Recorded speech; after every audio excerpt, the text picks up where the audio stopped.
ito kung ito ay hindi wasto. Nagets ba yung panuto? Yes. Okay, sige. So number 1, magtatawag ako. Bakit? Dali lang yan. Sa abad mo.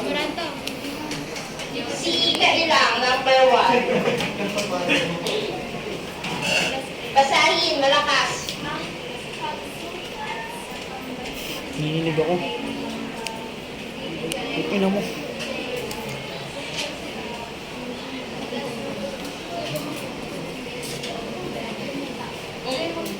Answer. Ayun.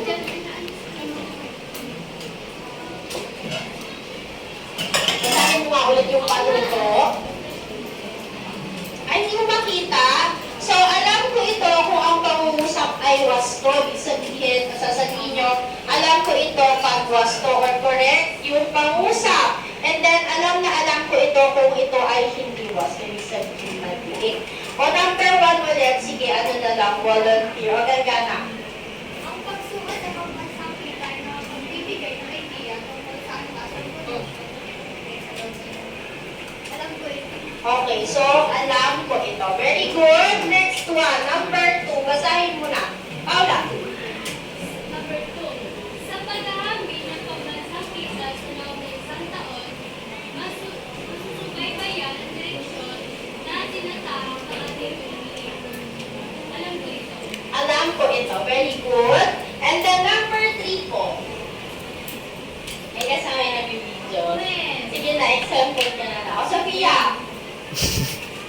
Number 3. Ang dahilan ng pag-iimpok ay para may pambayad sa gastos at pamilya ng mga bagay na hindi naman kailangan. Alam na alam ko. Okay, very good. Alam na alam ko ito. Number 4. O, basahin mabuti yung ano ha, yung ay, sorry. Number 4. Diba, parang walang gustong sumagot sa inyo ha. Yes na. Ang bilin ay ang Diyos na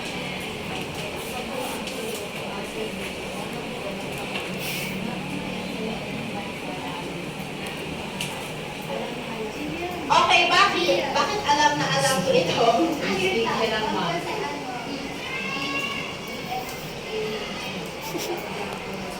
GNP o GDP?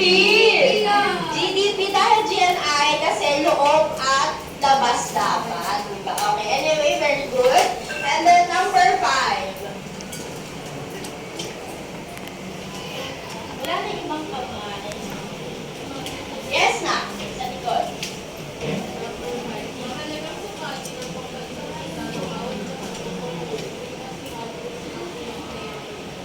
Okay. Alam ko ito ba? So, ibig sabihin ba, yung pambansang kita is, ito lang ba yung basehan para masukat yung pambansang yaman?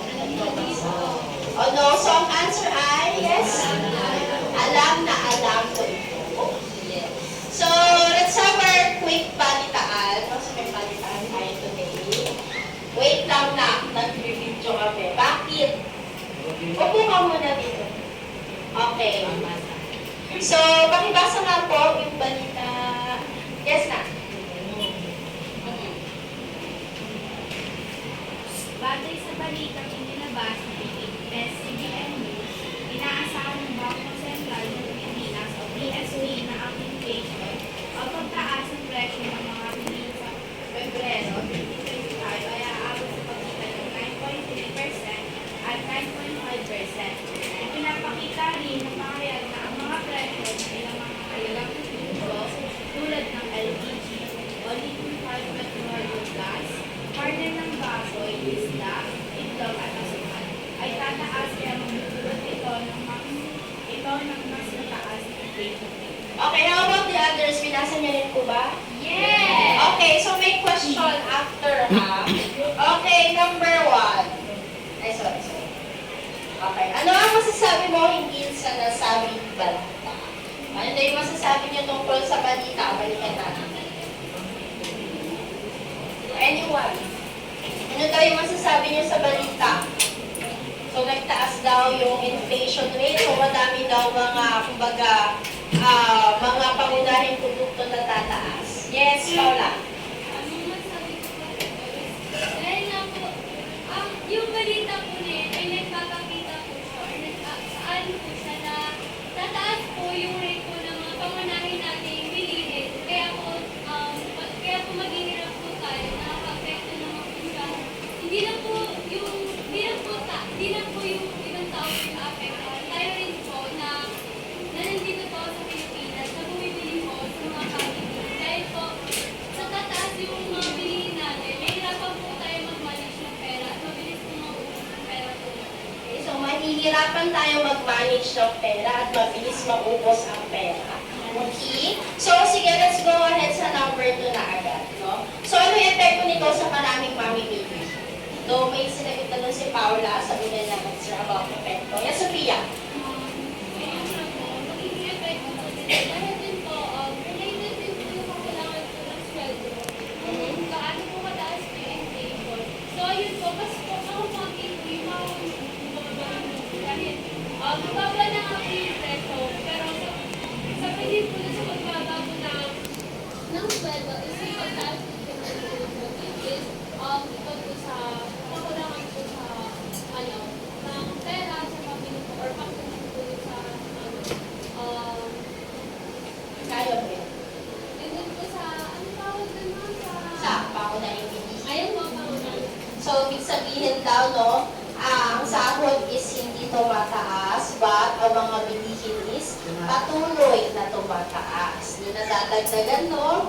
Okay, number 3 na tayo. Paano ka maapektuhan ng nasabing balita? Paano ka daw maapektuhan? O sige, bilang isang student, no? So, kung kayo ay very, sa inyong magulang, o paano ka daw maapektuhan ng kampanya? Sige. Si Espinas. Bilang estudyante po na nag-aaral and may pangangailangan po sa eskwela. Papasok po dito yung mahihirapan po yung mga magulang po na i-manage po yung budget namin sa pang-araw-araw. Dahil nakapasok po dun yung budget po ng eskwela ko or yung baon ko. So yung magiging epekto po nito is pwede pong mabawasan nito yung baon ko and yung mga pera na pwede ko pong gastusin sa pag-aaral ko or sa mga projects ko. Okay, so pwedeng mabawasan ang baon, no? Nanganib na yung baon kasi syempre mas tumataas. Ibig sabihin mas tataas kumbaga yung budget ng mga magulang natin dun sa mas pangunahing mga kailangan na bigyan. Okay, sige. So let's have, or that's our balita. So let's have pagganyak, which is meron tayong quick activity. So, tingnan mo diba? So ano daw, check niyo muna or tingnan niyo muna yung picture, larawan, suri, no? So, may question after niyan. So, merong 1,000 and then may grocery, anong tawag ng stroller. And then may 2019, 2020, and then 24. So, ito yung question. Number 1, ano daw yung ipinahihiwati ng larawan? Ba't puro sa Abad Santos? Nasaan yung Abelardo? Maui!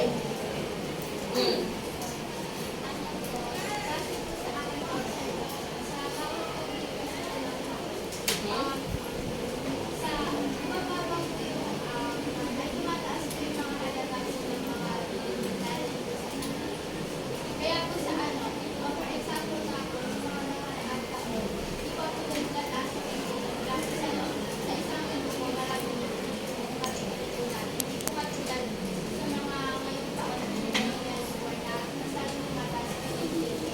Kaya po sila mga isang ano, kakaunti na lang po yung Okay, so konti na lang yung nabibili sa 1,000, no? So, sino ba nakaranas na ditong mag-grocery? Mag-isa? Marami ba kayong nabili? Konti, no? So, kumbaga dati ang 1,000, madami ka nang mabibili. Kaso nga lang ngayon dahil nga may inflation, no? Which is ang inflation daw is kaakibat na natin daw yan. So, lagi merong pagtaas. Okay, so number 2, ano ang basihan ng iyong naging observation? So, ano daw yung naging basis ninyo sa observation nyo dito sa larawan? Walang ibang tataas ng kamay. Ano yan? What's your basis daw sa larawan? Yes, sige, Paula. naging base ko po nito is yung nasa numero po sa baba, which is yung year ko, yung taon ko. Then ko po binase, At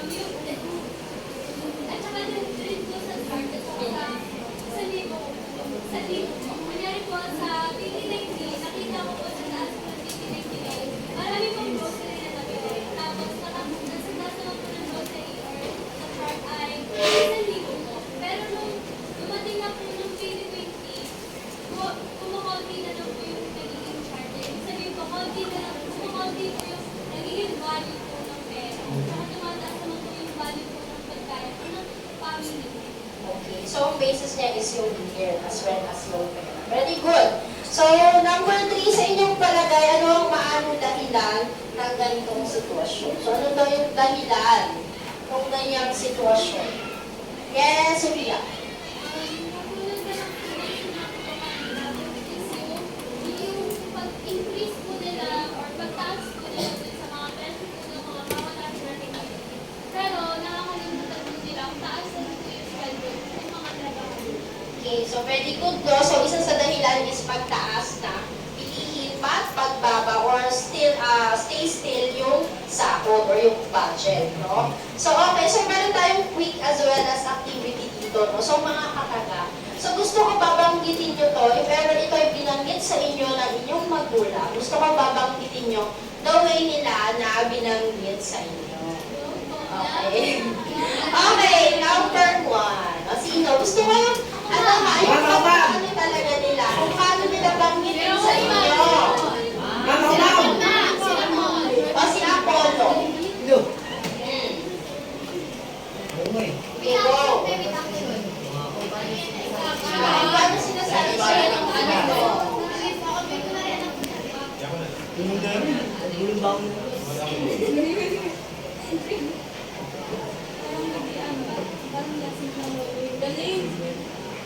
Gusto ko yung ganap na ganap, ha?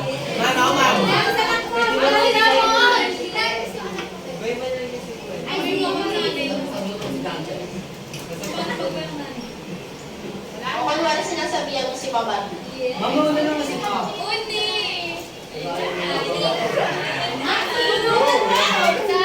Go na. Noong panahon namin, sa kulang baon namin. Kayo ngayon, 50 lang, nagreklamo pa. Pumapasok kami, kayo walang baon. Diba? O, sino mga nasabihan niya? Taas kamay. O, lahat ba dito hindi nakakapasok ng walang baon? Yes! Kumbaga, imposible na talaga na walang baon. Okay, sige. Number 2. Ma'am si Ramon. Ma'am, marunong si Ramon. Promise. O, sige. Si ano daw? Sinawag daw. Dahil ako yan, mo. Go. Lapit ka sana. Kapakit mo, Mon. Kasi gusto niya si Paul. O, sige. Mukhang tatay. Magkakay.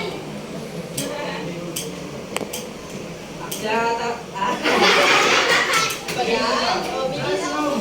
Kaya bata ka sa kuryente. Bukas na ilaw, bukas pa TV, tapos sigisin mo lang. Sigaw-sigaw pa kayo, lahat kayo, ginagawa nyo naman. Diba? Okay, meron pa isa. O, sino? Si Jacob naman ma. O, sino ang sasabihan mo ako? Dito mo na. Bilisan mo ako, buwan-buwan. Sige, sige na lang. So, sino ang tatawagin natin? Ako! Sabihan nyo si Mami. Bilisan nyo. Bilis na ang oras natin. Bilis na ang oras natin. Alam, wala po.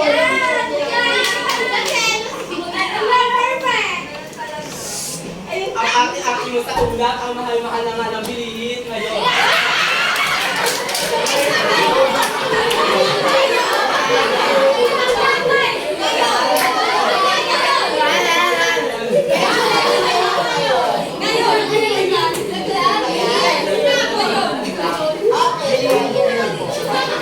Okay, sige. So, base po doon sa dalawang activity, no? Ano yung lesson natin gabi? Actually,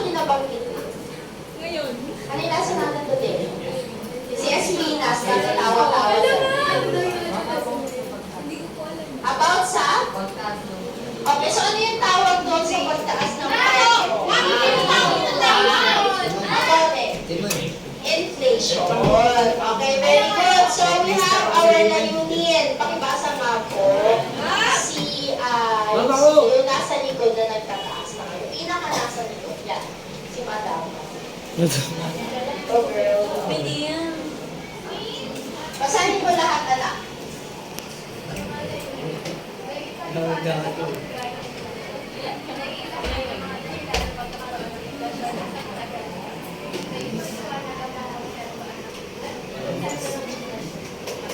Okay.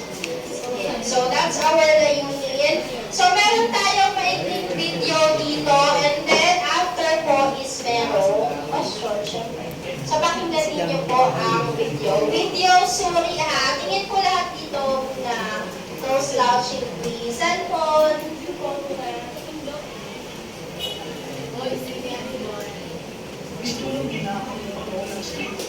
Ay, sorry. Tahimik kasi kayo para marinig. Wait lang.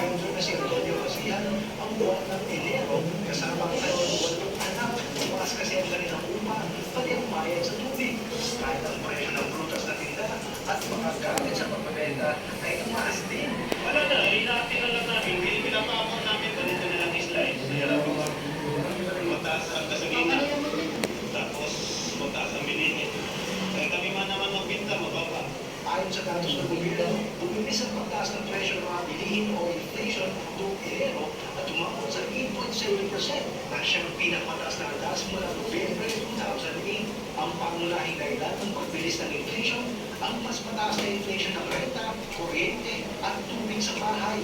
Ang pangalawang rason, pagkain, tulad ng gulay, kasama ang sibuyas, itlog at prutas. Lumabas na mas ramdam ito sa National Capital Region kung 9.8% ang inflation ng prutas sa buong bansa.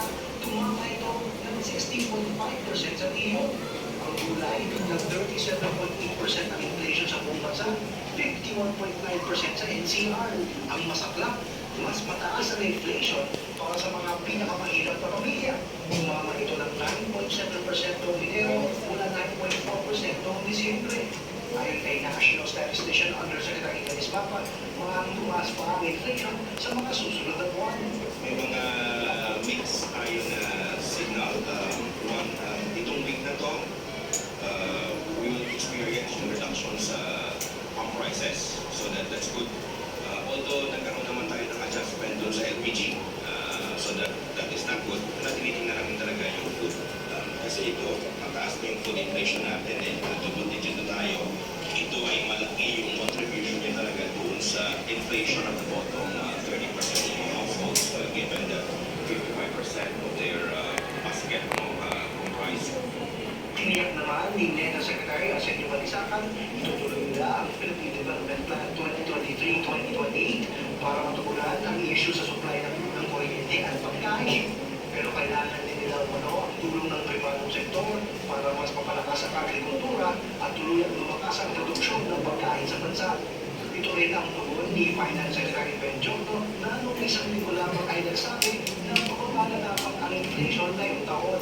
Ayon naman kay Pangulong Ferdinand Marcos Jr. na siya rin tumatayong Agriculture Secretary, gumagawa na sila ng paraan para hindi na tumaas pa ang inflation ngayong taon. It is unfortunate that we Okay, so let's stop from here. increase Sasalita siya.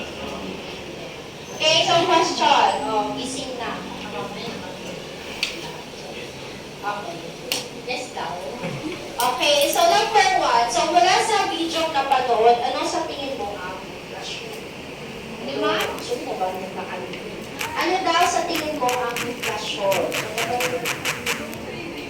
O anyone, yung katao. Presentation. Kung natawagin natin. Ma'am! Bilang. Wala nang tataas ang bilang. Ma'am, baka mabilaan daw, ma'am! Anong name mo na? Sorry. Ha?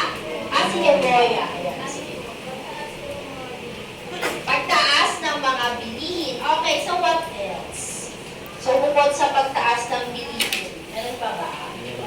Yung pinaka-terminology na or meaning ng inflation. Yes, Paula. Ang inflasyon ay hindi lamang pagtaas ng mga bilihin, kundi ang pangunahin at yung mga yung bayad yung sa kuryente, like tubig, at saka usaw. Okay, so hindi lang siya pangunahing heat as well as you say is mga services din. Diba?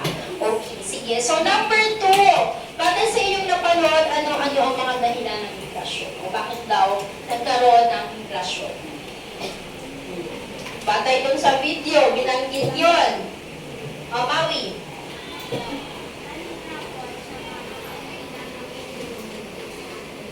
Okay, so mahina at kakaunti ang produksyon sa ating bansa. What else? Meron pa? Yes, Kayla. Dahil may utang ang Pilipinas. Yes, na.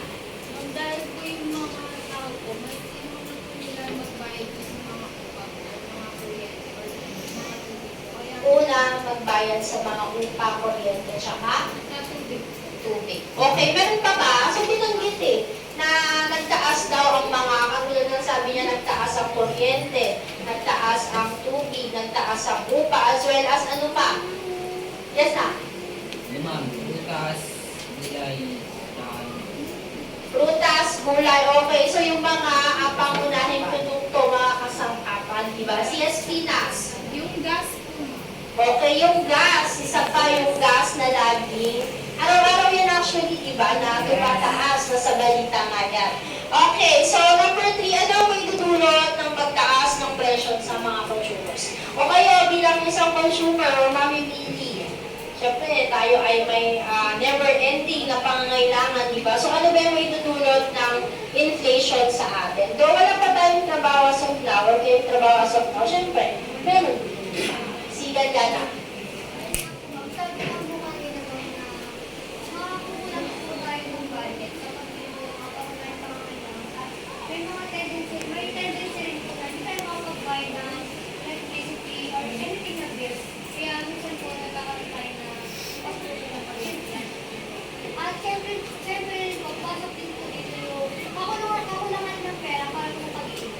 Okay, kakulangan ng pera para sa pag-iipon. So, syempre, di ba, pag may inflation, ang hirap ng mag-ipon. Kasi, di ba, halos doon lahat napupunta yung, kumbaga, iipunin sana natin. Yes, na, Pinas. Ano po, mahihirapan na po tayong mag-manage ng pera natin. And doon na din po papasok yung mahihirapan po tayo kung ano po yung una nating bibilhin sa mga pangangailangan natin. And pwede po doon pumasok yung pag-uutang po natin. Okay, so managing of budget, tapos ayan na, papasok na yung baka pwede na tayo or baka makapagpautang, mangungutang na tayo. Ayan yung pinakamasakit sa lahat. Diba? Okay, so let's go ahead no, sa pinaka-meaning. No? So, inflation, pakibasa niyo. Sino ang pwede pagbasa? O, si Maui. Ma'am, ako, ma'am. Pakilakas na. Inflation. Ayon sa economics glossary, ang inflation ay tumutukoy sa pagtaas ng pangkalahatang presyo ng mga piling produkto na nakapaloob sa basket. Okay, and then another one po. Sophia. Ayon naman sa economics na part impact rate, noong 2010, ang inflation ay pataas ng paggalaw ng presyo ng mga piniling sa isang Okay, very good. So, nasabi dito, ayon sa economics glossary, ang inflasyon ay tumutukoy sa pagtaas ng pangkalahatang presyo ng mga piling produkto na nakapaloob sa basket of goods. So, now question, ma'am, ano po yung basket of goods? So, ito po yung mga basket of goods. So, kumbaga, ito yung mga pangunahing pangangailangan natin, no? As well as, of course, services. No? So, andyan yung mga item na bigas, gatas, tinapay, karne, inumin, itlog, at iba pang mga produkto. So, yun yung tinatawag natin mga basket of goods, no? So, now, kung may inflation, so ano kaya yung kabaliktaran ng inflation? Any idea? Meron kabaliktaran ng inflation? O, sabi ni Maui, deflation, or sa Tagalog, deflation. Okay, deflation is of course, kung inflation pagtaas, deflation is pagbaba sa halaga ng mga presyo ng mga bilihin. But however is, hindi naman laging maganda. So, in consumer's part is, diba, deflation, maganda kasi mababa yung mga presyo. O ano kaya yung magiging negative effect niya? So, meron siyang negative effect. Hindi lang kasi pwede dapat na laging mababa. Sabi nga nila, dapat laging balance, diba? Yes, Sophia? mababa po yun. Kasi sa mga producer, magiging negative ulit po yun. Kasi hindi na po nila mamimit kung ano po yung pinungunan po nila doon. Pero hindi na po nila magbabago. Yes, okay. So, naalala niyo ba yung law of supply? Opo. Ano yung law of supply? Mababang supply. Oh, so, pag mababa ang presyo is mababa ang supply. Pag mataas ang presyo, mataas ang supply. So, ibig sabihin sa deflasyon, kung patuloy na, kumbaga, mababa yung presyo, so hindi na magpo-produce yung mga supplier, diba? So, magkakaroon ng shortage. Next one is hyperinflation. So, may tinatawag tayong hyperinflation. Ito naman is patuloy na tumataas bawat oras, araw at linggo ang presyo ng mga bilihin. Say for example, ano yung nakalagay dyan? Lamis, petroleum. Okay. And then, mga konsepto ng inflation, we have boom, we have depression, slump, recession, stagflation, inflation, at saka disinflation. So, nakulangan na. Disinflation na. And then, boom. So, ano daw yung boom? Sarap na explain. Explain na o basahin. So, saan yung madalas narinig yung boom? Or narinig nyo na ba yung salitang boom? Hindi yung boom tarantara. Boom siya kalakalaang. Ba't po si Paula? Asan na yung iba? Tawagin natin si Espines. Basahin mo na para magkaroon niya na idea. Boom! Mayroong magandang takbo ng ekonomiya. Mababang antas ng kawalan ng trabaho at may maayos na antas ng komunidad. Base po sa pagkaintindi ko po sa nabasa ko, siguro na sabi po siyang boom kasi like pagtaas niya po, like parang bigla na taas kasi doon po sa sinabi is may maayos na antas po ng pamumuhay. So, naka-boom na po agad siya. So, mataas na po agad yung antas ng pamumuhay. Meron pong boom. Okay. So, may mataas na agad. So, anyway, ang boom, so, masasabi natin, di ba, yung mga first world country is boom, yung kanilang ekonomiya. Di ba, ginagamit nga natin yung salitang boom, ay maganda yung ekonomiya nila, ay nagbo-boom yung kanilang ekonomiya. Ibig sabihin, maganda yung takbo ng kanilang ekonomiya. So, sabi nga dyan is, mababang antas ng kawalan ng trabaho. Ibig sabihin, halos lahat, and may ilang percent lang yung walang trabaho. So, next one is depression. Ayan, from the word depress. Sige na. Yes, Galgan.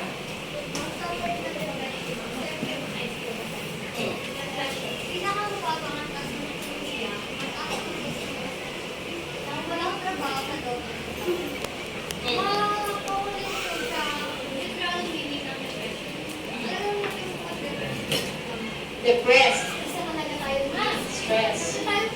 As a tao, basta mo lang na depression sa isang ekonomiya, ma-depress talaga lahat. Feeling, So, lahat. parang connected talaga sa buong na lahat tayo is okay sa trabaho. Okay. So, depression. So, di ba, parang kumbaga ang lala when we say depressed or depression na or under depression na yung ating ekonomiya. Kasi nga, sabi dyan, pinakamababang antas na ekonomiya. So, nasa pinaka-lowest na ata ng buhay mo or ng ekonomiya, di ba? So, ibig sabihin, mataas daw yung, kumbaga, percentage ng walang trabaho, di ba? Kasi pag madaming walang trabaho, hindi kumikita ang ating ekonomiya. Okay. So, next one is slump. So, slump naman, sabi dyan, kasabay ng pagbagal ng ekonomiya ay pagbaba ng presyo ng bilihin. And then, recession is pangkalahatang pagbaba ng ekonomiya sa loob ng ilang buwan. So, parang, di ba, nung nag-pandemic tayo, di ba, parang nagkaroon tayo ng recession. Kasi, di ba, bumaba talaga yung ating ekonomiya dahil madaming mga trabaho or madaming mga nawalan ng trabaho. So, it's like nag-stop yung ating ekonomiya. Sabi nga nila, parang nag-heal daw yung mundo. Kasi di ba, halos mga walang lumalabas, no? And then, stagflation. So, may paghinto ng ekonomiya kasabay ng inflasyon. And then, inflation naman is ekonomiya may bahagyang inflasyon. Disinflation is proseso ng pagbaba ng mga presyo ng bilihin. And then, ayan. So, mga dahilan naman tayo ng inflasyon. So, number one, we have demand pull inflation. Sige nga po, pakibasa po. Si De La Pura, nandyan sa likod. Patuloy na pagtaas ng Okay, again, demand pull inflation. So sa tingin nyo, kailan nangyari yan? Patuloy na pagtaas ng demand na hindi matugunan ng supply. Sabihin, patuloy na nangangailangan ng mga tao. No? Say for example, yes, Ayun po, mga time po ng pandemic. pandemic. Ano bang mga matataas yung demand ng pandemic? Itlog po, bigas po, tapos, ano po, madami po po, pangunahing pangangailangan po yung tumaas. Okay, but tawag nito, mahirap ba yung supply? O nagkaubusan ba ng supply? Okay, so because of panic buying. But ano yung pinaka-demanding nung pandemic? Ako. Mask, face shield, alcohol, di ba? So it's like, yun talaga is nagkakaubusan na. No? Na kumbaga parang hindi na masuplayan yung ibang mga tao dahil ubus na ubus na dahil nga kinord ng mga tao. Yes, Pinas. Kasi na rin po din kami yung vaccine. Kasi po, Vaccine. Opo, kasi po, nung first po na pag-out ng vaccine dito sa Pilipinas is konti lang po yung mga nakatanggap or yung nabigyan po ng vaccine. Kasi po, minsan po yung mga vaccine po na nakakarating sa Pilipinas, may iba pong lugar dito sa Pilipinas na mas inuuna po nilang bigyan ng vaccine kaysa po sa, halimbawa po sa atin na NC. Okay, so mahirap supply or ang supply ng vaccine. So syempre lalo na mauna pa lang, di ba? Pero nung mga tawag dito, nung mga lumaon na, di ba? So pero naman ng vaccine. And then you have cost push inflation. Pakibasa nga and explain. Bakit sabay ganun? Si ano, Kasabi. Silip-silip ka dyan lang. Dito ka natin. Cost push inflation. Ang pagtaas sa aliman sa salit ng production ay may makadaragdag sa gasolina. Ano kaya ibig sabihin niya? Yung iba mag-isip din. Pwede kayong mag-resign. Cost push inflation. Ang pagtaas sa aliman sa salit na produksyon ay makadaragdag sa gastusin ng produksyon.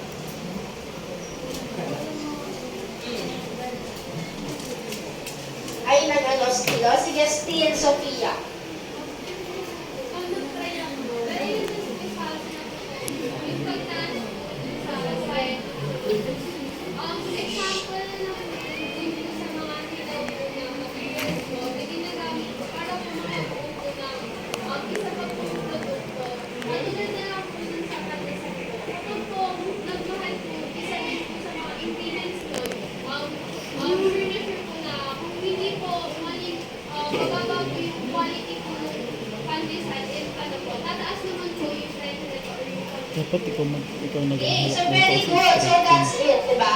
About sa raw materials or ingredients, no? So pag tumaas yung ingredients ng isang product, so automatic is magtataas din yung mismong produkto. Or sabi nga ni Sofia, if low quality is tataas yung produkto. It's either of the two, no? Okay, and then import-induced inflation. Pakibasa nga po. Paula. import-induced inflation. Kapag ang produksyon ay nakadepende sa mga imported na produkto, nagkakaroon ng pagtaas sa presyo. Okay. O sige, mayroon ba kayong sample niyan? Piniisip ba kayong sample niyan? Sabi again, kapag ang produksyon ay nakadepende sa mga imported na produkto, nagkakaroon ng pagtaas ng presyo. Siguro say for example, Chocolate. sorry.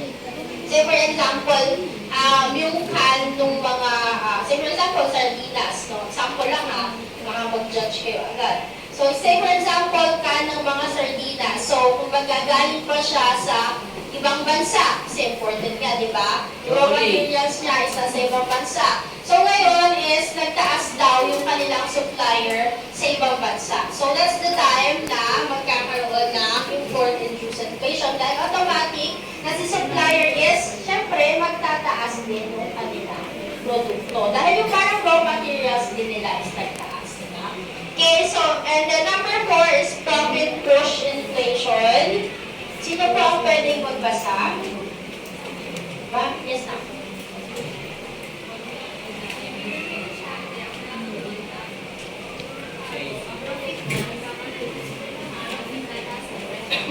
Okay, so ibig ng, thank you lang. So ibig ng negosyante ang malaking kita. So, syempre sino bang negosyante? Yung hindi gusto yung malaking kita, di ba? So itinatago yung produkto, nagkakaroon ng kakulangan at nagtataas ng presyo. So, naalala niyo ba yung hoarding? Diba? Yung ginagawa ng mga negosyante, tinatago nila yung mga produkto, and by the time na gusto na lang ibenta, is maaari pa nilang maibenta ng mataas. Diba? So, ibig sabihin, nagkakaroon pa din ng shortage. And then, next is currency inflation. Pakibasa nga po. Yes, si Katrina. Nakasan mo na. Number 5. Currency inflation. Ang pagdami ng supply ng salamin ay nagtutulot ang pagdanos sa malaking halaga upang makabili sa kakaunti. Okay, so thank you. So, ang pagdami ng supply ng salapi ay nagdudulot ng paggastos ng malaking halaga upang makabili sa kakaunting produkto. Ibig sabihin, ang dami daw pera, however, walang supply. Okay. And then 6 is petrodollars inflation. Petrodollars. Petrolyo. Petrodollars inflation. Anyone? O si ako.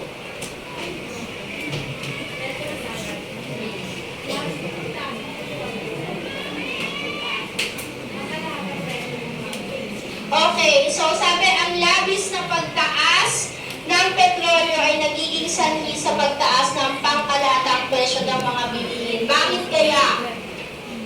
Pag tumaas daw yung petrolyo, ibig sabihin nagkakaroon ng domino effect. Lahat na magtataasan. Bakit kaya? Gusto ko yung malakas na sagot, tsaka magandang sagot. Walang iba magtataas. Ala, si Sofia. Puro si Sofia. Ano nangyari? Yes, sige na, Sofia. Petrolyo po, yung example ko po is like yung pag-transport po ng buhay po sa isang lugar. Kaya po mahal po yung petrolyo.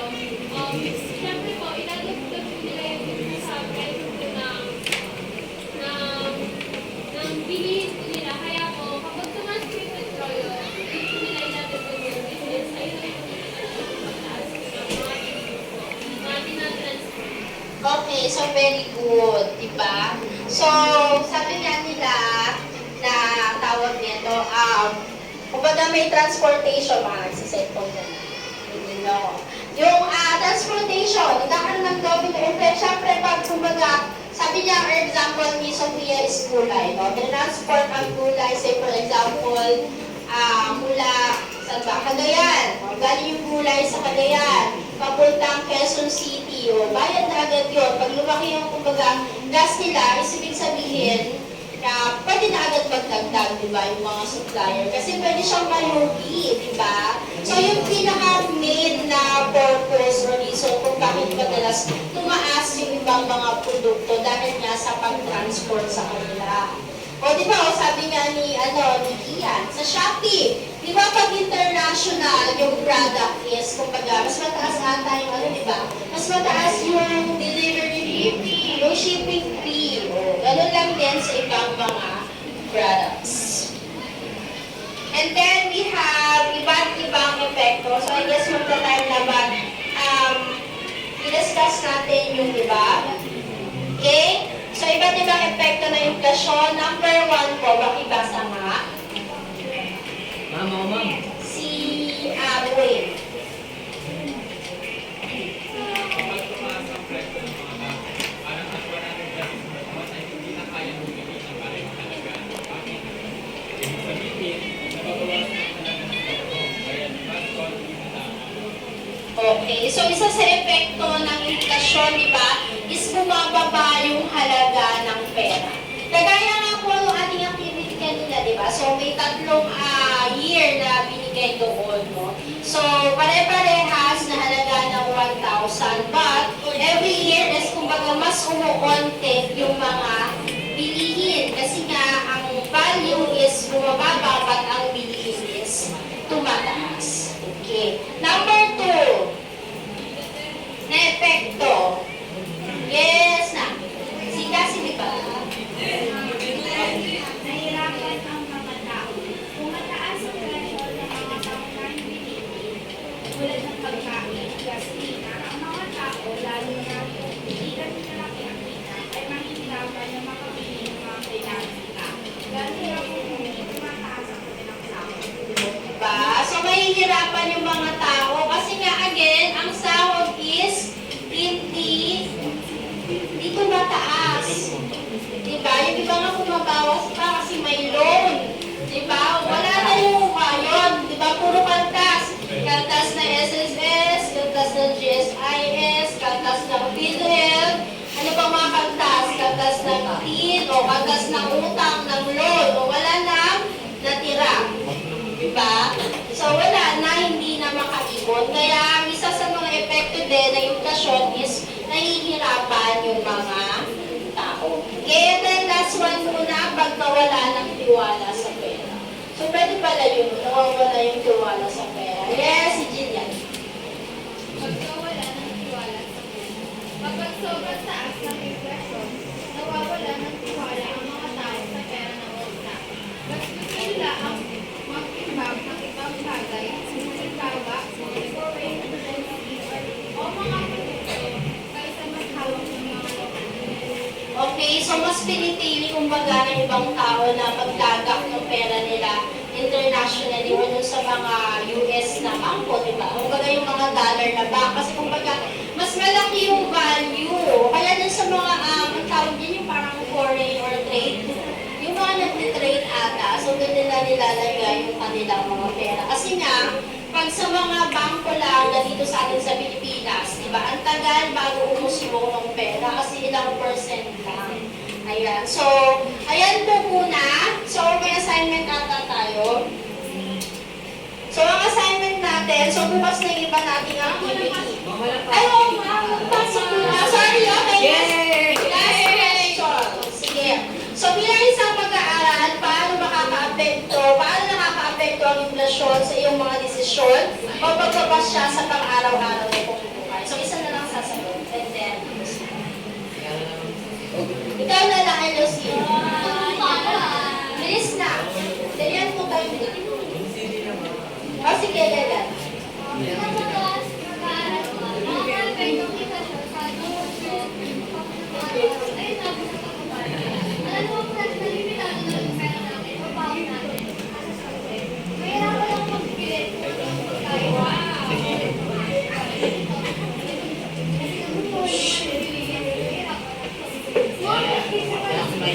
So, mahal yung bili. Balik ka dun sa kantin.